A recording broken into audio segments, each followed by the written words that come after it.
ทยุแห่งประเทศไทยให้ความรู้คู่ความสุขคุณกำลังฟังสถานีวิทยุกระจายเสียงแห่งประเทศไทยจังหวัดลำปาง FM 97 MHzเจ้าวันหยุดแบบอีมานั่งก้อมติกาดนั่งก้อมแอดหนองกระทิ้งกันบ่เจ้ากาดนั่งก้อมเปิดเพื่อบริการทุกวันเสาร์วันอาทิตย์ตั้งแต่ 6 โมงเจ้าถึงบ่าย 2มีทั้งกาแฟหอมๆของกินล้ำๆดนตรีม่วนๆพร้อมร้านกาชุมชนให้เลือกซื้อเลือกชมเพียบแวะมาและจะหลงฮักบรรยากาศบ้านเฮากาดนั่งก้อมแอดหนองกระทิ้งกาดนั่งก้อมวิถีชุมชนติดขุนสัมผัสได้กาดนั่งก้อมแอดหนองกระทิ้งโดยองค์การบริหารส่วนจังหวัดลำปางวันนี้มาชวนเด็กๆลำปางที่ชื่นชอบเกี่ยวกับวิทยาศาสตร์แล้วกำลังหาแหล่งเรียนรู้นะคะวันที่ 23 ถึง 24 กรกฎาคมนี้เคลียร์คิวให้ว่างเลยเพราะเขาจะมีงานมหกรรมวิทยาศาสตร์ตลาดวิชาการจัดขึ้นที่องค์การบริหารส่วนจังหวัดลำปางนะคะภายในงานเนี่ยมีกิจกรรมสนุกๆรออยู่ไม่ว่าจะเป็นท้องฟ้าจำลองแล้วก็กิจกรรมที่ให้ความรู้ไม่ว่าจะเป็นนิทรรศการวิทยาศาสตร์เทคโนโลยีและสิ่งแวดล้อมการประกวดโครงงานวิทยาศาสตร์ของเด็กนักเรียนที่นี่นะคะจัดการแข่งขันหุ่นยนต์แล้วก็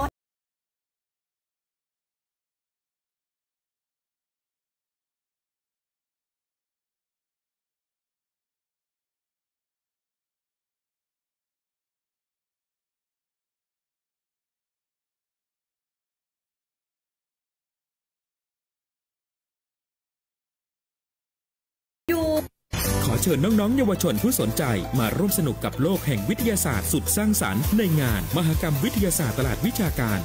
23-24 กรกฎาคม 2568 ณ องค์การบริหารส่วนจังหวัดลำปางในงานพบกับกิจกรรมนิทรรศการท้องฟ้าจำลองเคลื่อนที่การแข่งขันหุ่นยนต์สุดมันศึกชิงแชมป์ e-sport นิทรรศการความรู้ด้านวิทยาศาสตร์การประกวดโครงงานวิทยาศาสตร์สาธิตยิงธนูเวิร์กช็อปสร้างสรรค์ความรู้และกิจกรรมสนุกๆอีกมากมายมาเก็บภาพความประทับใจเติมพลังสมองเติมความรู้แล้วพบกันนะครับจัดโดยองค์การบริหารส่วนจังหวัดลำปางและศูนย์วิทยาศาสตร์เพื่อการศึกษาลำปาง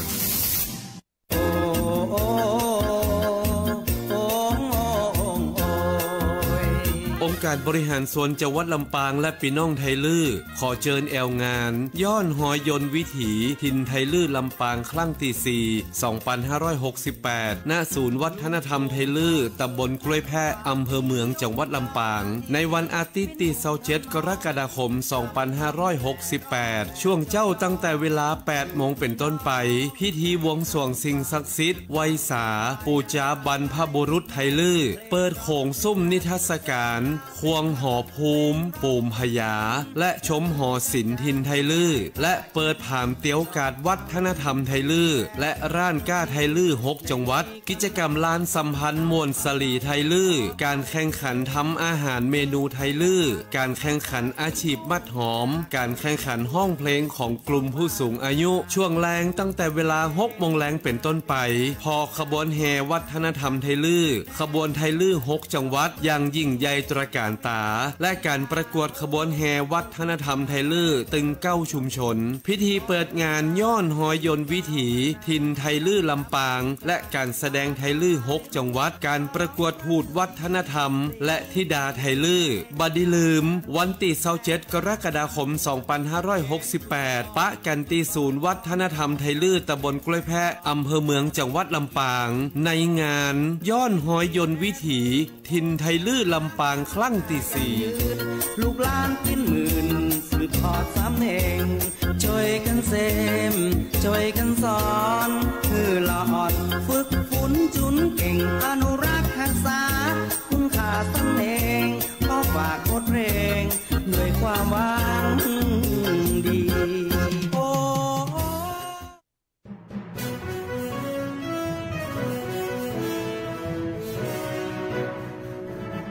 ลำปางยุคใหม่โปร่งใสสร้างสรรค์เท่าทันเท่าเทียมจากนี้ไป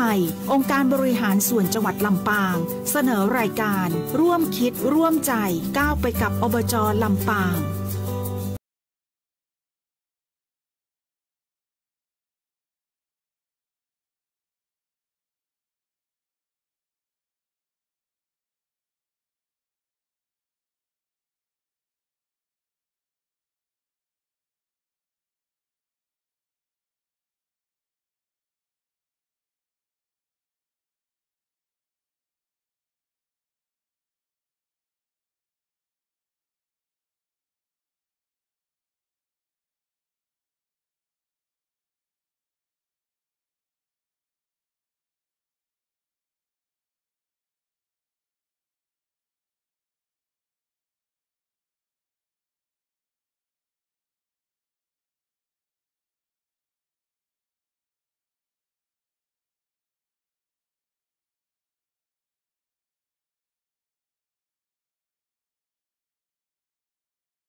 นเจ้าตอนรับเข้าสู่รายการห่วมกึดห่วมใจก้าวไปกับอบจ.ลำปางเน้อเจ้าวันนี้วันพุธ23 กรกฎาคม 2568 เนาะ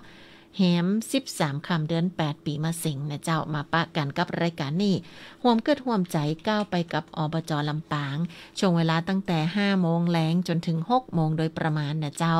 องค์การบริหารส่วนจังหวัดลำปางโดยท่านนายกตวงรัตน์โลสุนทรนายกองค์การบริหารส่วนจังหวัดลำปางพร้อมทีมงานเจ้ามีข้อมูลข่าวสารมาสื่อสารให้หมู่เฮาได้ฟังกันเป็นประจำจันทร์ถึงศุกร์ 5 โมงแลงปะกันลำปางยุคใหม่โปร่งใสสร้างสรรค์เต่าตันเต่าเทียมเจ้าวันนี้ดีเจปิหนิงสุชาดาติดภารกิจเนาะก็เลยเป็นน้องยุ้ยกันจนาฟูปิงเจ้ามาทำหน้าที่แทนเนาะแต่ว่าสำหรับประเด็นในวันนี้ที่เราจะมาอู้กันนะเจ้าภารกิจข่าวสารต่างๆของอบจ.ลำปางนอกเหนือจากการเกียมรับมือกับผลกระทบจากพายุวิภาเนาะหันกันอยู่ว่าโอ้ยตกแต่เหนือตกวันค่ำคืนหงพี่น้องเฮ้ยเมืองน่านปุ่นกระท่วมละนะเจ้าบ้านเฮากะตั้งวังเหนือกะตั้งเมืองงาวกะนะเนี่ยตอนนี้ก็ปริมาณน้ำสูงขึ้นนะเจ้าหลายพื้นที่ต้องฝั่งขนคว้าขึ้นตีสูงเนาะก็มีการแจ้งเตือนนะเจ้าการเฝ้าระวังสถานการณ์อยู่ตลอดเลยบัดเดี๋ยวนี้เปิ้นก็มีการจัดตั้งศูนย์ข้อมูลห่วมขึ้นมานะเจ้าเพื่อที่จะบริหารข้อมูลข่าวสารเนาะระหว่างหน่วยงานภาครัฐแล้วก็ต่างทีมตีอยู่ในปื้นตีตัวนะเจ้าช่วยกันสื่อสารไปยังพ่อแม่พี่น้องต่างบ้านเพื่อได้รับรู้สถานการณ์เปิ้นห้องว่าศูนย์ประชาสัมพันธ์ห่วมจังหวัดลำปางนะเจ้าเป็นศูนย์ข้อมูลข่าวสารห่วมจังหวัดลำปางตีจะเผยแพร่ข้อมูลเพื่อได้อัปเดตสถานการณ์กันเนาะอย่างบัดเดี๋ยวนี้ทางอุตุก็บอกว่าปริมาณฝนลดลงนะเจ้าลดลงณเวลา4 โมงแลง20 นาทีที่ผ่านมามีแนวโน้มลดลงนะเจ้าหลังจากที่ว่าเกิดฝนตกหนักต่อเนื่องมาหลายวันจากอิทธิพลของพายุวิภาโดยเฉพาะพื้นที่เสี่ยงภัยของเฮาเนาะลำปางเนี่ยก็ตั้งโซนงาวตั้งวังเหนือนะเจ้าที่น้องยุ้ยว่านี่นะแล้วก็พื้นที่หิมแม่น้ำหวังสถานการณ์ฝนตอนนี้เริ่มคลี่คลายลงเพราะว่าฝนเริ่มเอียนลงพะแล้วผ่องนะแต่ว่าเฮายังคงต้องเฝ้าระวังระดับน้ำในแม่น้ำและก็ลำห้วยที่ยังคงสูงอยู่และอาจส่งผลกระทบต่อพื้นที่ลุ่มต่ำบางจุดนะเจ้าดังนั้นแล้วยังบ่ได้ไว้วางใจเตี่ยหน่วยงานที่เกี่ยวข้องยังคงเฝ้าติดตามสถานการณ์ใกล้ชิดพี่น้องก็เช่นเดียวกันให้ระมัดระวังแล้วก็ติดตามข้อมูลจากต่างการอย่างต่อเนื่องเจ้าหากมีเหตุฉุกเฉินเนาะแจ้งกับหน่วยงานป้องกันและบรรเทาสาธารณภัยประจำอำเภอหรือสายด่วน1784นะเจ้านี่คืออัปเดตล่าสุดของล่าสุดเนาะวันนี้ขอบคุณข้อมูลจากศูนย์ประชาสัมพันธ์ห่วมจังหวัดลำปางนะเจ้าเข้าไปกดไลค์กดติดตามได้เนาะตีเพจนี่เปิ้นกับแปลงขึ้นมาใหม่นะเจ้าแต่ความจริงแล้วในลักษณะของการทำงานเนี่ยเฮามีจะอีมาเหมือนแล้วเนาะหลายๆหน่วยงานเข้ามาช่วยกันในนามของจังหวัดลำปางนะเจ้าแล้วก็ต่างด้านขององค์กรปกครองส่วนท้องถิ่นก็ถือว่าเป็นแห่งหนึ่งส่วนสำคัญที่มีเครื่องไม้เครื่องมือตึงบุคลากรเครื่องจักรกลอย่างต่างๆที่ลงหน้างานไปช่วยกันบรรเทาความเดือดร้อนกับพี่น้องที่เปิ้นประสบภัยน้ำท่วมกันอยู่นั่นเองนะเจ้าวันนี้ห่วมเกิดห่วมใจก้าวไปกับอบจ.ลำปางเนาะมาปะกันในช่วงบัดแลงวันที่23 กรกฎาคมซึ่งก็ฝนตกห้ามมาสุดวันเหมือนกันพี่น้องเฮ้ยทางอบจ.ลำปางเขาเนี่ยคือมีงานสำคัญนะเจ้าติจะได้ก็ต้องเดินหน้าต่อไปนั่นคือมหกรรมวิทยาศาสตร์การวิชาการแต่เจ้านี่คึกคักขนาดเจ้า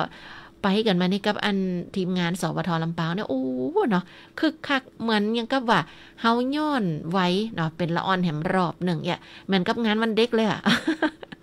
ขนาดย่อมเจ้าแต่ความจริงกิจกรรมเปิ้นคือขนาดพี่น้องเหยนี่ถ้าบัดติดว่าฝนตกห้ำเห็นไหมนะถ้าโมสั่งโคตจะเหลือนี่ก่อนนะเจ้าแล้วท่านนายกตวงรัฐของเฮาเปิ้นกันนะแต่เหนอเปิ้นไปแหวะตักตายไปอู้ไปจ๋าไปสอบถามน้องๆนักเรียนนะเจ้าตีบางพ่องเนี่ยลูกเมืองเถินมาพี่น้องเฮ้ยบางพ่องนี่ลูกตั้งแม่ทะมาเนาะคือต่างอำเภอเนี่ยก็มากันนักแล้วน้องๆก็ตื่นเต้นคุณครูปามาเจ้าจีกับโอ้มากันนะเจ้าแล้วก็ได้ร่วมกิจกรรมตามฐานต่างๆตามบูธนิทรรศการต่างๆอยู่ในบริเวณโดมเนาะโดมอาคารโดมเนี่ยก็คือกันฝนยังได้จัดเดียนะเจ้าแหมจุดนึงก็คือที่หอประชุมแหมนะเจ้าห้องประชุมชั้น1ของอบจ.ลำปางเนาะละออนกับมานั่งท่าเข้าแถวกันอยู่แล้วก็ท่าติจะเข้าร่วม กิจกรรมเตือนนี่เป็นระเบียบเรียบร้อยทานนายกก็บอกว่าอยากจะให้กูคนได้ม่วนกันกับกิจกรรมภายในงานเตือนนี่ก็คือเป็นความตั้งอกตั้งใจนะเจ้าตีอบจ.ลำปางอยากจะให้ละอ่อนลูกหลานบ้านเฮาเนี่ยได้เปิดโลกทัศน์เนาะในด้านของงานวิชาการแล้วก็มหกรรมวิทยาศาสตร์นะเจ้าหันนิทรรศการไปแล้วคือเปิงใจพี่น้องเฮ้ยเพราะว่าบ่ใจมีกาบูดนิทรรศการการหน่วยงานในบ้านเฮาด้วยนะหลากหลายเจ้าปุ่นพดแผ่วสมุทรสาครนครพนมโคราชเนาะแล้วก็มีลูกตั้งเจียงไฮ้ก็มาแป่น่านนี่พะเยาอย่างเงี้ยนะเนี่ยเราแวกใกล้เคียงเฮานี่ก็ป้ากันมาห่วมนะเจ้าเมืองแป่เวียงโกใสพี่น้องแฟนรายการเฮากันนักนะดังนั้นแล้วนะเจ้าหน่วยงานลำปางเฮาก็จัดเต็มเนาะต่างจังหวัดก็มาปึ๊บปั๊บวันนี้นะโอ้โหบรรยากาศคึกคักดีขนาดเลยนะเจ้าเดี๋ยวก็จะได้ฮือพี่น้องได้ฟังบรรยากาศในช่วงของรายการห่วมกึดห่วมใจก้าวไปกับอบจ.ลำปางกันต่อเนื่องแหมนะเพื่อว่าบางพ่องอาจจะใครฮู้ว่าแต่เจ้านี่เป็นจะได้พ่องจ้านะลูกหลานเฮาก็ไปเหมือนกันนะลูกอีแม่หลานอีแม่ก็ไปงานนี่มาเหมือนกันนะโอ้ปนว่าม่วนดีแต่เนอนะเจ้าบรรยากาศคึกคักแล้วมีอันอย่างแหมพ่องที่น่าสนใจในงานเพราะว่าจะมีวันผูกนี่แหมวันหนึ่งแฟนรายการวันผูกนี่แหมวันหนึ่งนะเจ้างานมี2วันเนาะมหกรรมวิทยาศาสตร์การวิชาการ23-24 กรกฎาคมตีองค์การบริหารส่วนจังหวัดลำปางนะเจ้าขอเชิญน้องๆเยาวชนผู้สนใจมาร่วมสนุกกับโลกแห่งวิทยาศาสตร์สุดสร้างสรรค์ในงานมหกรรมวิทยาศาสตร์ตลาดวิชาการ 23-24 กรกฎาคม 2568 ณ องค์การบริหารส่วนจังหวัดลำปางในงานพบกับกิจกรรมนิทรรศการท้องฟ้าจำลองเคลื่อนที่การแข่งขันหุ่นยนต์สุดมันศึกชิงแชมป์ e-sport นิทรรศการความรู้ด้านวิทยาศาสตร์การประกวดโครงงานวิทยาศาสตร์สาธิตยิงธนูเวิร์กช็อปสร้างสรรค์ความรู้และกิจกรรมสนุกๆอีกมากมายมาเก็บภาพความประทับใจเติมพลังสมองเติมความรู้แล้วพบกันนะครับจัดโดยองค์การบริหารส่วนจังหวัดลำปางและศูนย์วิทยาศาสตร์เพื่อการศึกษาลำปางและนี่ก็คือวันวิทยาศาสตร์นะเจ้าตีน้องๆชื่นชอบขนาดเลยคนใหญ่ก็ชอบละอ่อนก็ชอบเจ้ามหกรรมวิทยาศาสตร์การวิชาการเนาะโทรศัพท์ดังลิงและน้องโยขออนุญาตฮับหน้าไม้กำหนาสวัสดีเจ้ายายดีใจโอ้เจ้ายายขิงแก้วยายนั่งฟังตั้งแต่9 โมงนะแล่เจ้าเป็นเลยจะเด็ดพักเด็ดอย่างมันนั่งไกลๆน่ะเจ้าคนใหญ่กระม่วนตัวเนาะใช่ม่วนเจ้าชีวิตกระม่วนเพราะว่าแต่เจ้านี่เขาถ่ายทอดสดเนาะตั้ง Facebook ไลฟ์แล้วก็เอาเสียงออกอากาศได้เลยเนาะเนี่ยแม่ว่าจะฝนตกห้ำก็ไปกันยายยิงแก้วเฮ้ยแล้วเราอ่อนน้ำแค่เนอะเป็นสร้างโดมใหม่นี่ใหญ่เลยแหละเจ้าใหญ่คือขนาดคือกว้างขวางสามารถจัดงานได้อย่างยอดเยี่ยมเลยแล้วก็คนยายกินแก้วฟังแต่เจ้านี่แล้วรู้สึกว่าเป็นจะได้ของเจ้าหมายความว่าฟังตีอันบรรยากาศในงานแต่เจ้าที่เขาถ่ายทอดสดแล้วรู้สึกว่าเป็นจะได้ของก็ย้ายก็มีความสุขเหมือนย้ายได้อยู่ในตีเหตุการณ์นั่นนี่นะนี่นะคือคักขนาดในพวกในเยอะหันน้องเจ้าน้องก้อยเจ้าน้องก้อยดูอีแต่ย้ายมันจะว่าจะให้โคตรกันตอนบอกน้องว่าเอาใบไม้ออกห่างหน่อยเสียงแหลมอันนั้นอย่างก็เพราะว่าลำโพงเจ้าลำโพงเดี๋ยวเจ้านี่ไข่เสียงอันนี้ไปน้อยก็เลยว่านี่พยายามช่วยกันขนาดพอกำไม้กันสองคนแต่เจ้านี่นะกระทุลักทุเลพอสมควรเนี่ยยิงแก้วแต่หันแล้วว่าบรรยากาศของมหกรรมวิทยาศาสตร์ตัวนี่ถ้าแค่เขาฟังตั้งวิทยุเขาก็หัวคนเป็นนักบรรยากาศคึกคักเนาะยายยิงแก้วเนาะใช่ถ้าอยู่ใกล้ๆนี่ย้ายหล่นไปเหมือนกันนะเจ้านาการละงานมีวันผูกแหมวันหนึ่งนะแล้ววันผูกถ่ายทอดก็วันผูกนี่มาได้ทายเจ้ามาได้ทายแต่ยังมีกิจกรรมต่อเนื่องแหมอยู่เจ้าได้เพจยายกินแก้วดอเพจของอบจ.ลำปางเปิดยังถ่ายทอดอยู่ถ่ายทอดสดเหมือนเดิมครับยายมันได้พอกันเดี๋ยวไว้เอาบรรยากาศมาฝากกันมาแรงแหมใหม่เนาะม่วนยายเป็นม่วนใจม่วนอกม่วนใจเจ้ามีอะไรอย่างที่จะฝากเป็นกำลังใจไปยังท่านนายกอบจ.ลำปางเฮาแล้วก็รวมถึงผู้บริหารบ่ฮู้ยายจะฝากหยังคือเปิ้นละเปิ้นถึงเป็นน้ำหนักแต่เจ้า เนี่ยเปิ้นทักทายคนน่ะน้องเปิ้นบ่เคยลักไว้น่ะเปิ้นจะอู้ไปทุกคนเลยเนาะน่ากันเปิ้นสิได้จะได้เนาะคือความน่ารักของเปิ้นเนาะละเจ้าขอบคุณจันนักหนายายกิ่งแก้วนะเนี่ยยายกับเจ้าขอน้องจะมาก็ว่าน้องหนิงจะมาถ้าน้องหนิงมาก็เทพพี่น้องเจ้าวันนี้พี่หนิงมีภารกิจแต่เจ้านะเปิ้นไปช่วยงานอันตังกาชาติตัวเจ้านี่แม่ทำงานเยอะเจ้านั่นน่ะแต่ว่าแฟนรายการก็เติ้งหางอมหากับขนาดมาเดี๋ยวนี้เนาะแฟนรายการพี่หนิงก็นักหลายแล้วก็ตั้งการทำงานของอบจ.ลำปางเนาะยายกิ่งแก้วส่งกำลังใจให้เปิ้นสักน้อยบ่ทีมงานอบจ.ถึงหมดเลยในการทำงานเจ้าส่งจากน้องแหละฝากน้องไปได้เลยยายจะฝากให้กำลังใจทุกๆคนเลยเนอะเจ้าอะไรนายกด้วยอ่ะเจ้าทำดีทุกอย่างละนะฮักกูยังเจ้าขอบคุณจันนักเด้อยายกิ่งแก้วเจ้าสวัสดีเจ้าขอบคุณเจ้านี่ FC ตัวยงเพราะว่าปกติแล้วคุณยายกิ่งแก้วในเปิ้นก็จะไปป้ากับท่านนายกเวลามีการมีงานเนาะกิจกรรมอย่างต่างๆที่อบจ.จัดขึ้นนี่คือเปิ้นได้มีโอกาสป้ากับท่านนายกนะเจ้าแล้วก็ท่านผู้บริหารทีมงานอบจ.ลำปางอยู่แบบจัดมานะและได้หันงานของอบจ.เนาะวันนี้ก็รายการร่วมกึดร่วมใจก้าวไปกับอบจ.ลำปางก็เป็นแห่งหนึ่งสื่อกลางนะเจ้าตีสื่อสารข่าวสารไปยังพ่อแม่พี่น้องต่างบ้านกูคนนะดังนั้นแล้วก็ฝากกำลังใจทักท่านผู้ฟังแฟนรายการของเฮาไปถึงต่างอบจ.ตัวนะเจ้าถึงมหกรรมวิทยาศาสตร์และก็การวิชาการเนาะที่เปิ้นจัดขึ้น23และ24กรกฎาคมที่อบจ.ลำปางเจ้าปีน้องมองผองนี่มีโครงงานวิทยาศาสตร์มาจากน้องๆตังเมืองลี่เนาะก็ถามว่านอนเพก็ว่ายังไดนะเปิ้นว่าเดี๋ยวจะเมียบ้านก่อนนำบัดแรงมาเนี่ยเมียบ้านก่อนแล้วผูมเจ้าไม้แหมใหม่เด้อหันลำปางแล้วก็คึกคักขนาดนะเจ้าเพราะจะอันแล้วในบรรยากาศช่วงเจ้านี่ถ้าเกิดเราไผบ่ได้ติดตามเนาะก็สามารถไปรับชมย้อนหลังได้บ่ว่าจะเป็นเพจขององค์การบริหารส่วนจังหวัดลำปางและก็เพจของสวท.ลำปางกรมประชาสัมพันธ์เจ้าในรายการของเฮามีเวลาแหมสักประมาณ30นาทีน้องอยู่จะขออนุญาตนำบรรยากาศในช่วงแต่เจ้านี่ตอนช่วงพิธีเปิดเนาะฮือหมู่เฮาได้ฟังเนื้อหาสาระของการจัดงานนะเจ้าโดยทีมงานองค์การบริหารส่วนจังหวัดลำปางและศูนย์วิทยาศาสตร์เปื่อการศึกษาลำปางเรียนเชิญเลยเจ้านะครับได้กล่าวรายงานวัตถุประสงค์ในการจัดการครั้งนี้ต่อท่านประธานครับกราบเรียนเชิญครับเรียนท่านผู้ว่าโลกสุนทรนายกองค์การบริหารส่วนจังหวัดลำปางประธานในพิธีที่เคารพเป็นสูงระบบนายสารการจนาเพิ่มพูนผู้ในการศูนย์วิทยาศาสตร์เพื่อการศึกษาลำปางในนามของคณะทำงานโครงการส่งเสริมกิจกรรมเพื่อเด็กและเยาวชนด้านวิทยาศาสตร์เทคโนโลยีและสิ่งแวดล้อมในงานมหกรรมวิทยาศาสตร์ระดับวิชาการประจำปี 2568 นะครับก็ขอขอบคุณนะครับท่านที่สนับสนุนและก็ให้เกียรติมาเป็นประธานนะครับในวันนี้การจัดโครงการส่งเสริมกิจกรรมเพื่อเด็กและเยาวชนด้านวิทยาศาสตร์เทคโนโลยีและสิ่งแวดล้อมครั้งนี้เป็นอีกกิจกรรมหนึ่งที่องค์การบริหารส่วนจังหวัดร่วมกับศูนย์วิทยาศาสตร์เพื่อการศึกษาจังหวัดลำปาง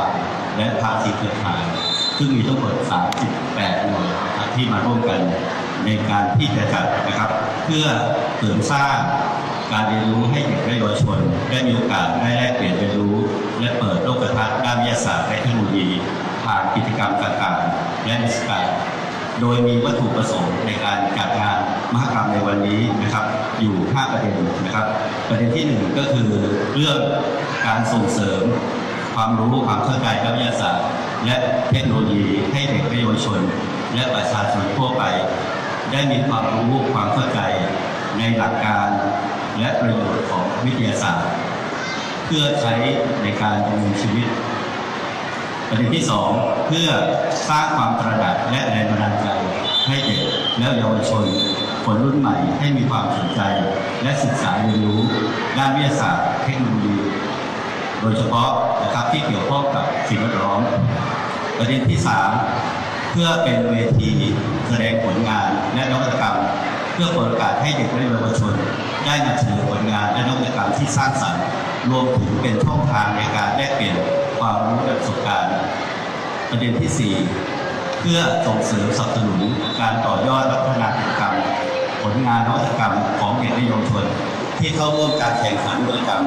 เพื่อไปใช้ในเชิงพาณิชย์ต่อไปประเด็นสุดท้ายนะครับก็เพื่อสร้างเครือข่ายความร่วมมือระหว่างองค์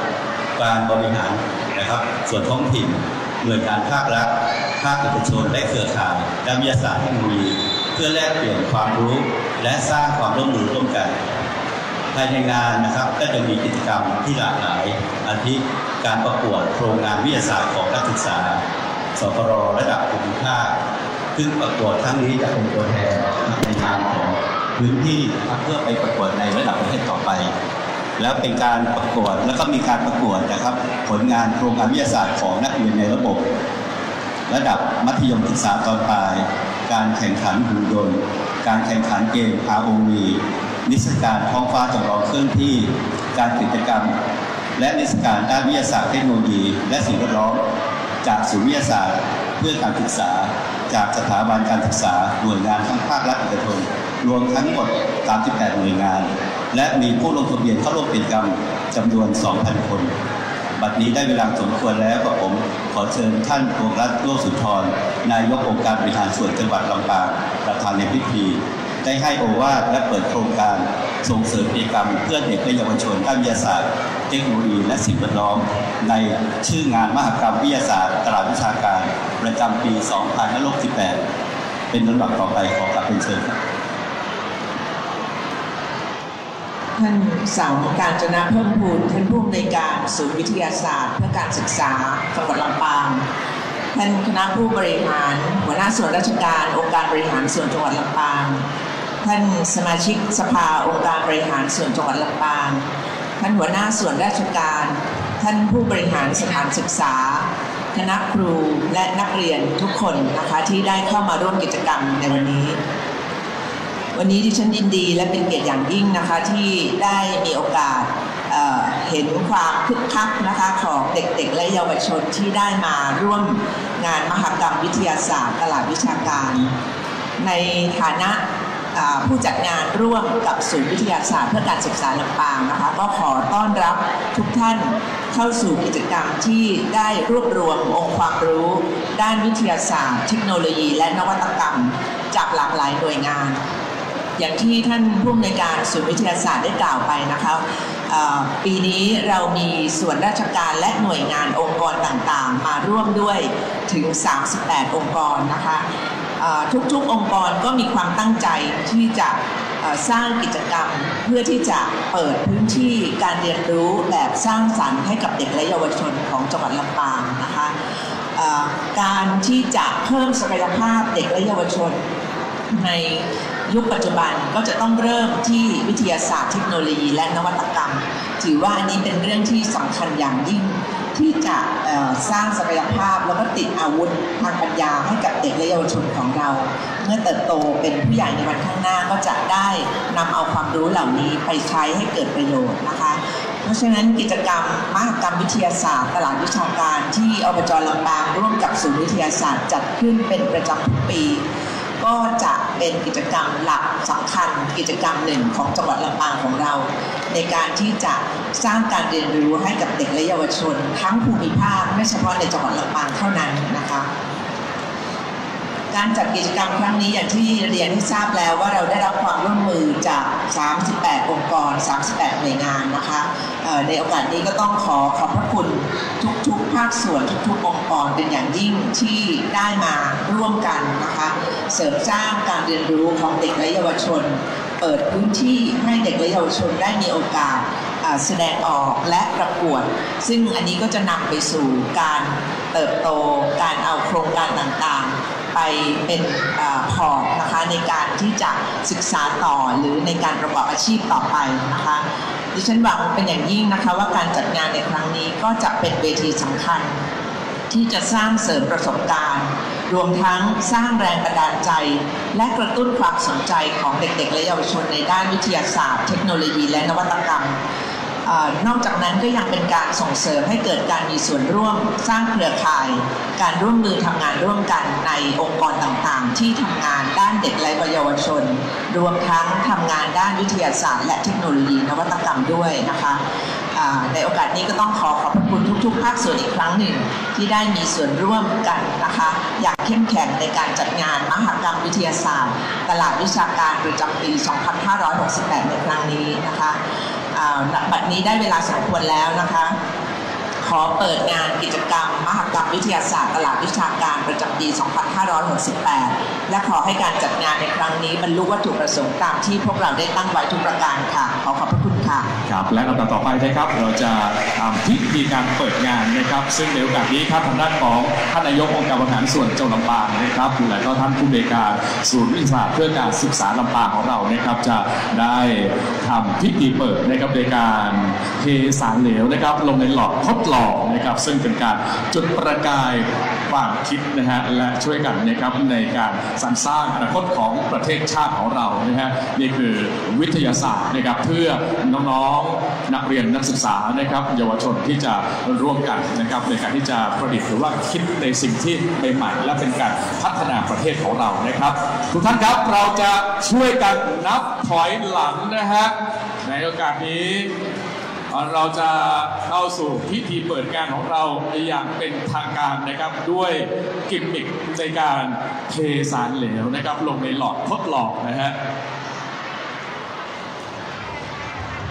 เป็นพิธีเปิดงานตีแนววิทยาศาสตร์ขนาดเจ้าเทสารทดลองครับและ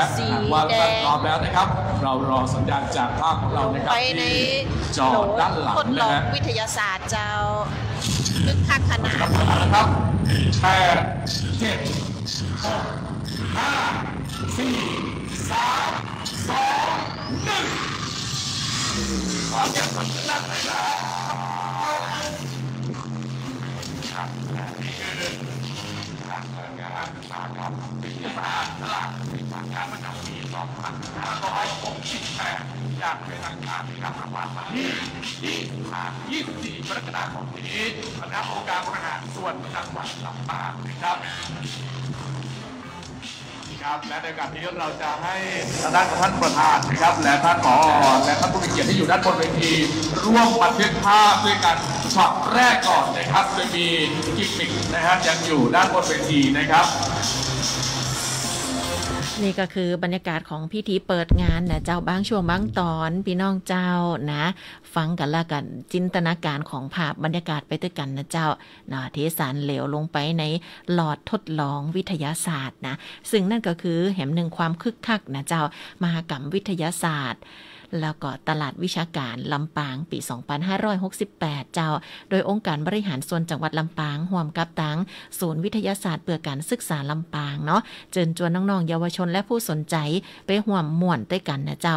โลกแห่งวิทยาศาสตร์สุดสร้างสรรค์กิจกรรมนั่นมีตึงนิทรรศการท้องฟ้าจำลองเคลื่อนตีการแข่งขันหุ่นยนต์สุดมันซึกชิงแชมป์อีสปอร์ตนิทรรศการความรู้ด้านวิทยาศาสตร์การประกวดโครงงานวิทยาศาสตร์การสาธิตยิงธนูเวิร์กช็อปนะเจ้าแล้วก็กิจกรรมม่วนๆตีเติมพลังสมองเสริมความรู้แล้วก็สร้างความประทับใจให้กับพ่อแม่พี่น้องแห่งนักหลายเจ้าและก็ตีสำคัญนะวันนี้มีการแสดงจากน้องๆโรงเรียนลำปางกัลยาณีนะเจ้าท่านอาจารย์ศรีหน่วยเนี่ยเป็นผู้ควบคุมการสอนเนาะฝึกฝนน้องๆเจ้าแล้วก็ได้ไปทำการแสดงรวมถึงคว้ารางวัลมาหลายเวทีเลยทีเดียวเนาะหันเจ้านี่ตื่นตาตื่นใจขนาดนะเจ้าแล้วก็เลยอยากจะนำบรรยากาศของการแสดงจากโรงเรียนลำปางกัลยาณีคือกับพ่อแม่พี่น้องตีฟังรายการห่วมเกิดห่วมใจก้าวไปกับอบจ.ลำปางได้ห่วมรับฟังบรรยากาศนี้ไปด้วยกันนะเจ้านี่คือส่วนหนึ่งสำหรับการแสดงตีห้องว่าประทับใจขนาดน้องๆโรงเรียนลำปางกัลยาณีในงานมหกรรมวิทยาศาสตร์และการวิชาการณองค์การบริหารส่วนจังหวัดลำปาง23 กรกฎาคม 2568 เจ้า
สียงปรบมือดังอีกครั้งหนึ่งนะครับให้กับการแสดงชุดที่มีชื่อว่าสยาม4ภาค4วิถีนะครับจากโรงเรียนลำปางเรียนนะครับนี่คือความภาคภูมิใจของจังหวัดลำปางเรานะครับที่เราได้รับเลือกให้ไปแสดงที่ประเทศไต้หวันนะครับแล้วก็ถือว่าเป็นการแสดงที่เป็นการนำเสนอศิลปะวัฒนธรรมของประเทศไทยเราด้วยนะครับทุกท่านครับวันนี้เป็นวันแรกนะครับ23 กรกฎาคมนะครับสำหรับมหกรรมวิทยาศาสตร์ตลาดวิชาการประจำปี 2568 นะครับซึ่งทุกท่านนะครับที่จะมาวันนี้เนี่ยเรียกได้ว่าจะได้รับความรู้ด้านวิทยาศาสตร์นะครับแล้วก็ได้ร่วมในกิจกรรมต่างๆมากมายนะครับและโอกาสนี้นะครับผมขออนุญาตกราบเรียนเชิญท่านประธานนะครับพร้อมกับท่านผอ.และท่านผู้มีเกียรติทุกท่านนะครับเยี่ยมชมนิทรรศการของเรานะครับซึ่งเราก็จะมีนิทรรศการต่างๆมากมายด้วยกันนะครับทั้งนิทรรศการด้านวิทยาศาสตร์เทคโนโลยีและสิ่งแวดล้อมนะครับการประกวดโรงงานวิทยาศาสตร์ของนักเรียนระดับมัธยมศึกษาตอนต้นตอนปลายนะครับและนี่ก็คือบรรยากาศตึงการแสดงตึงพิธีเปิดงานเนาะแฟนรายการเจ้ายิ่งใหญ่สุดประทับใจมหกรรมวิทยาศาสตร์การวิชาการนะแฟนรายการของเฮานะเจ้ายายกิ่งแก้วแล้วก็รวมถึงแหมหลายๆท่านบอกอดใจบ่ได้ต้องชื่นชมเนาะแล้วก็ได้รับฟังในบรรยากาศความประทับใจในงานเตือนนี่นะเจ้าสร้างสรรค์โดยองค์การบริหารส่วนจังหวัดลำปาง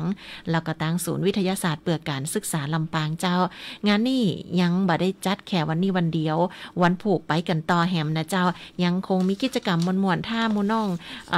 นักเรียนนักศึกษาเยาวชนกันอยู่เนาะบ่ว่าจะเป็นเริ่มต้นตั้งแต่7 โมงเกิงไปลงทะเบียนกันได้เลยนะเจ้าแล้วก็9 โมงมีการจัดกิจกรรมและนิทรรศการของหน่วยงานภาคีเครือข่ายด้านวิทยาศาสตร์เทคโนโลยีและสิ่งแวดล้อมและก็เครือข่ายศูนย์วิทยาศาสตร์เพื่อการศึกษาลำปาง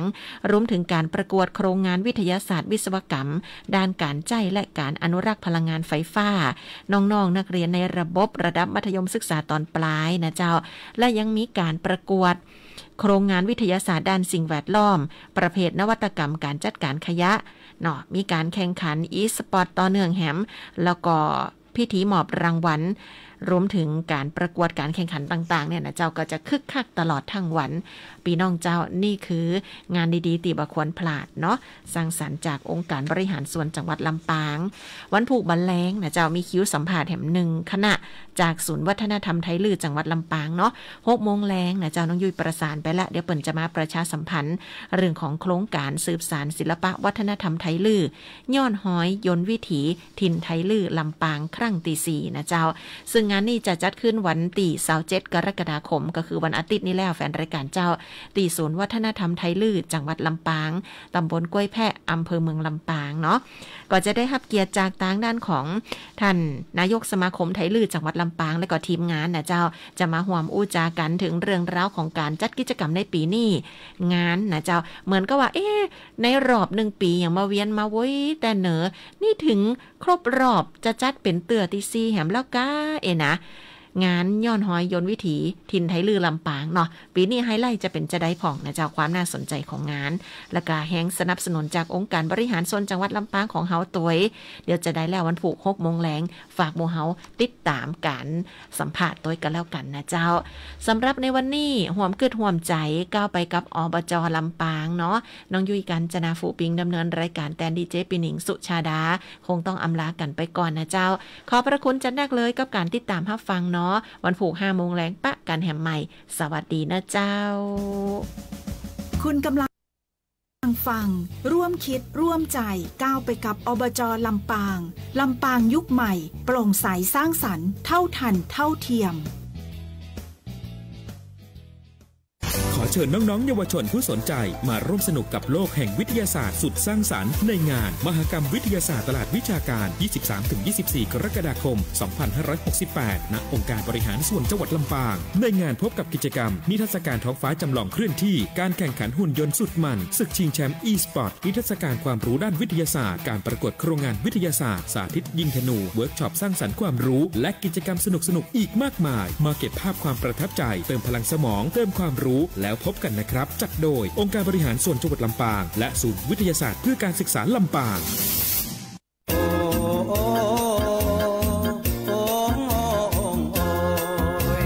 องค์การบริหารส่วนจังหวัดลำปางและพี่น้องไทลื้อขอเชิญแอวงานย้อนหอยนต์วิถีถิ่นไทลื้อลำปางครั้งที่ 4 2568 ณ ศูนย์วัฒนธรรมไทลื้อตำบลกล้วยแพะอำเภอเมืองจังหวัดลำปางในวันอาทิตย์ที่27 กรกฎาคม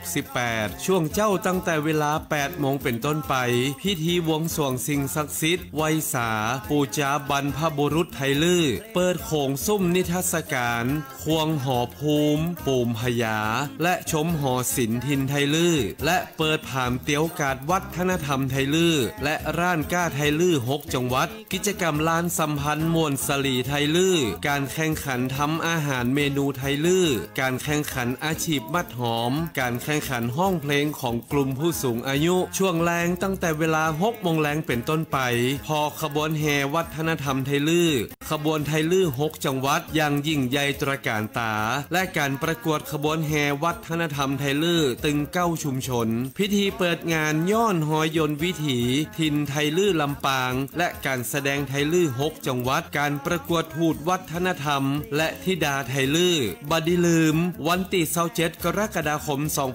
2568 ปะกันที่ศูนย์วัฒนธรรมไทลื้อตำบลกล้วยแพะอำเภอเมืองจังหวัดลำปางในงานย้อนหอยนต์วิถีถิ่นไทลื้อลำปางครั้งที่ 4ลูกหลานกินหมื่นสืบทอดสำเน่งช่วยกันเสมช่วยกันสอนคือละอ่อนฝึกฝนจุนเก่งอนุรักษ์รักษา